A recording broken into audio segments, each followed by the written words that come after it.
没想到短短的一个假期，竟让皇太子夏伊尔发生了翻天覆地的变化。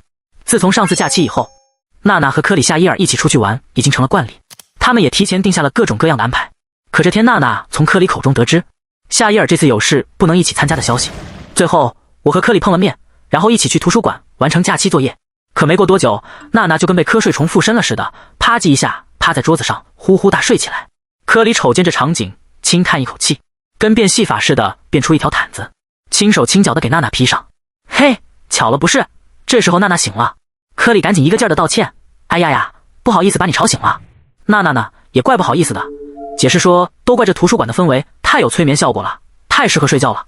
瞅了瞅作业，写的差不多了。娜娜一琢磨，得嘞，出去玩玩放松放松吧。正好夏伊尔不在，他们俩就溜达去了平时不咋去的魔法用品店，接着又胡吃海塞了好多好吃的。嘿，虽说少了夏伊尔，可他们玩的那叫一个不亦乐乎。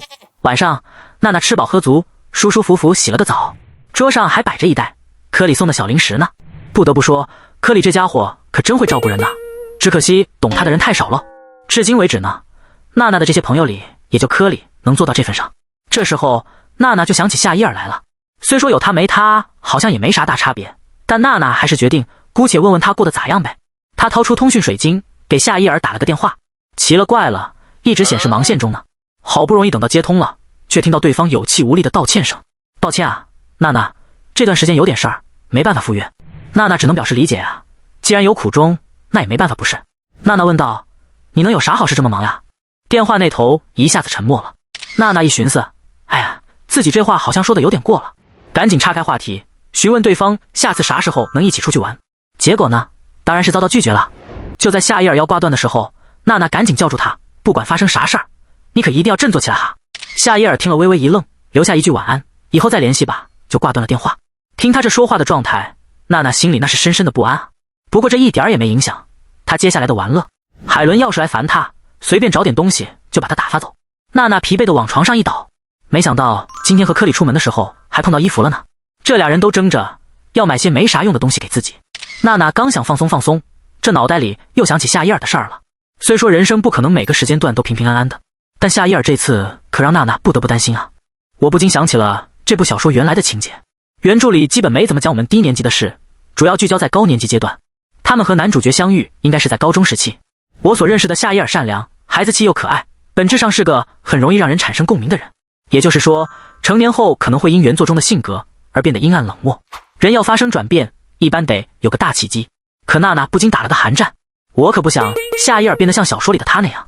我在床上又翻来覆去折腾了几下，这时我听到窗户传来轻轻的敲击声，接着听到一阵轻微的哐当声，好像有什么东西在敲我的窗户。我从床上坐了起来，我一打开窗户就看到了一只杳无音信的夏伊尔。夏伊尔坐在我窗户对面的树上，夜晚的阴影遮住了他半张脸，而月光从上方洒在他身上，他的黑发在月光下微微反光，他那双红色的眼睛在黑暗中看起来就像霓虹灯一样。我打开窗户的时候，他把手里那块小树皮扔了下去，看样子他就是用那个敲我窗户的。他坐在那儿盯着我，还挥了挥手。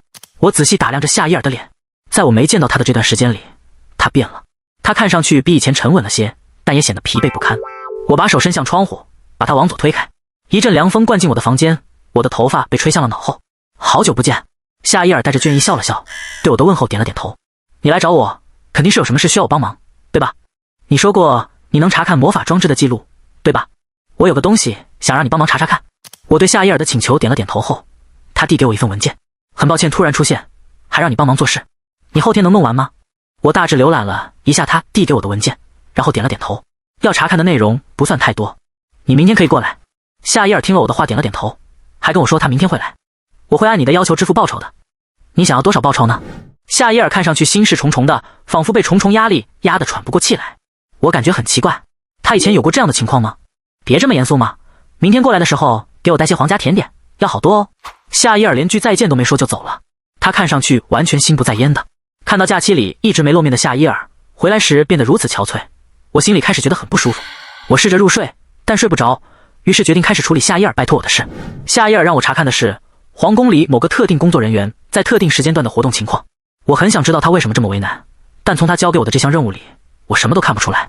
除了这个人去花园的时间以及用餐时间之外，我什么都没查到。第二天，窗外又被狮子敲响了。刚打开窗户，夏伊尔就从外面窜了进来。抱歉，有些失礼了。报告的结果在哪里？不知道咋回事，夏伊尔看上去比昨天更加疲惫了。来吧，这里是说好的皇室甜点。夏伊尔如约带来了一大堆皇家甜点。夏伊尔急切地接过文件，翻阅时纸张沙沙作响。他那双红色的眼睛从左上角到右下角快速浏览着文件内容。随着阅读的进行，他脸上的神情越发僵硬了。我拿出夏伊尔带来的一些布丁，开始吃了起来。王宫的甜点确实很棒，我刚把布丁放进嘴里，它就立刻融化了。布丁的味道让我太陶醉了，我都想给夏伊尔也尝尝。毕竟在需要能量的时候，补充糖分是很重要的嘛。于是，我正准备把一些布丁递给夏伊尔，然而夏伊尔把脸埋进我递给他的文件里，抽泣了起来。他拿着文件的双手在颤抖，眼泪滴落在桌上的文件上。他耸着的肩膀时不时的抖动，呼吸也变得急促起来。他先用手揉了揉脸，然后抬起胳膊擦干眼睛。哼，该死的，哈！夏伊尔用手使劲按住眼睛，想止住眼泪。他眼中悲伤的神色似乎随着眼泪一同流淌了出来。夏伊尔耸耸肩膀，终于止住了哭泣。夏伊尔离开的时候，他看到了他眼神中充满了杀意。娜娜很想问问他到底咋回事，却又不忍心问。他唯一能做的只有等待。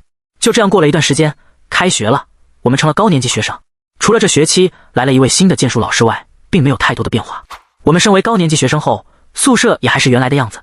当我收拾好所有的行李，前往自己的房间时，看到了黑兹尔。他换了个新发型，海兹尔以前一直是长长的卷发，现在却剪成了齐耳短发。作为高年级学生，我唯一感觉到的不同就是我长高了一点。按照我前世的度量单位来算的话，我长高了 0.2 厘米。告别了海兹尔以后，娜娜想安慰自己说，这已经算是巨大改变了。赫斯提亚已经出落得足够成熟，像个成年女子了。科里、夏伊尔和斯婉也都在向成年人迈进。我本来就偏爱可爱的事物，看到他们这样长大，心里还挺有点失落的。现在，他们每个人都有了各自独特的魅力，不再只是可爱了。除了我的身高没变化，外貌似乎也没什么改变。我那橙色的卷发只是越来越长了，说实话，卷度还变得更卷了。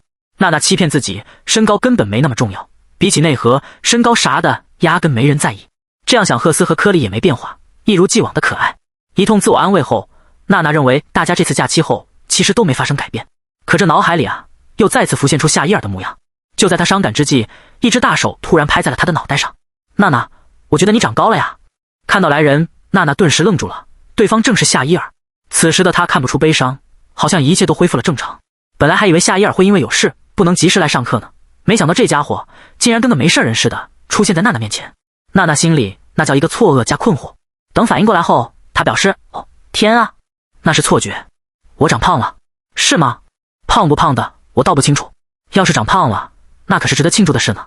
多吃点，你看起来更健康了。要是胖成球，我会负责帮你滚的哟。他边说边模仿推着一个大雪球滚动的样子。我皱了皱眉，把手里的糖纸朝他扔了过去。即便糖纸被风吹到我脸上了，我也顾不得了。夏伊尔已经把之前那悲伤憔悴的样子藏起来了，看上去恢复了正常。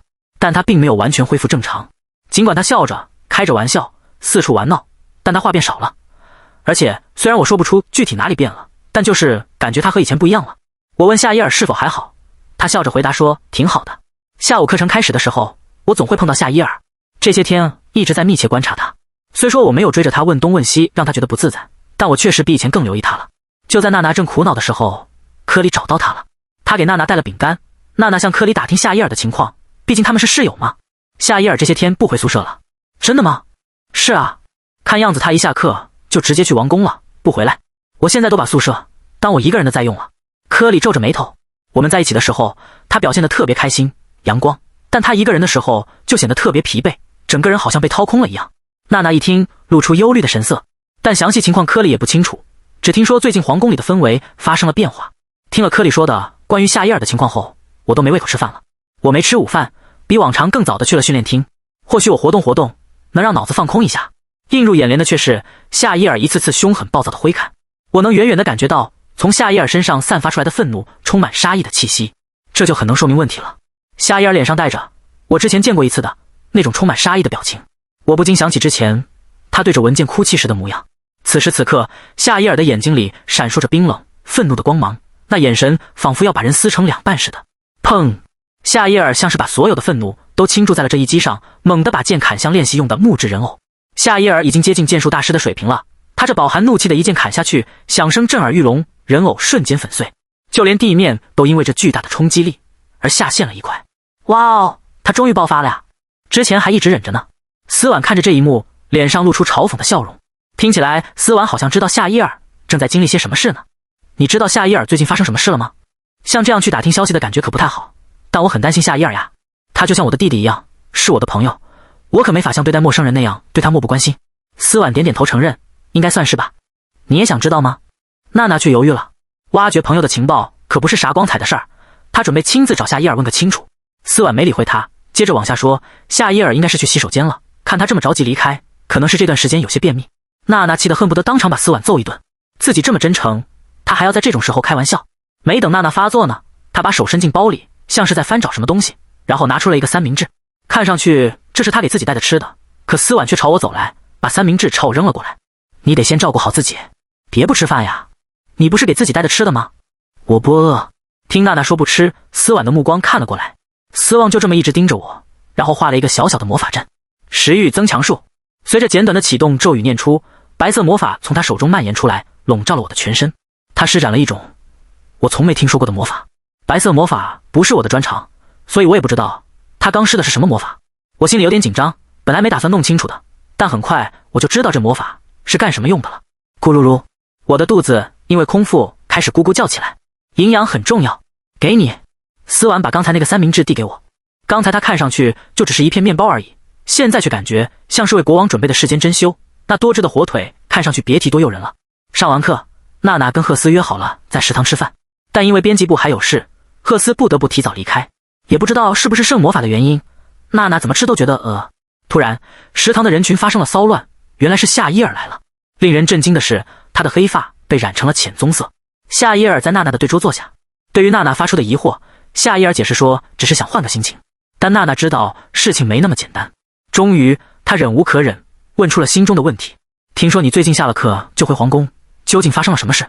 夏伊尔闻言放下叉子，他的表情也变得严肃起来。是科里告诉你的吧？既然这样，我也有一件事情要问问你。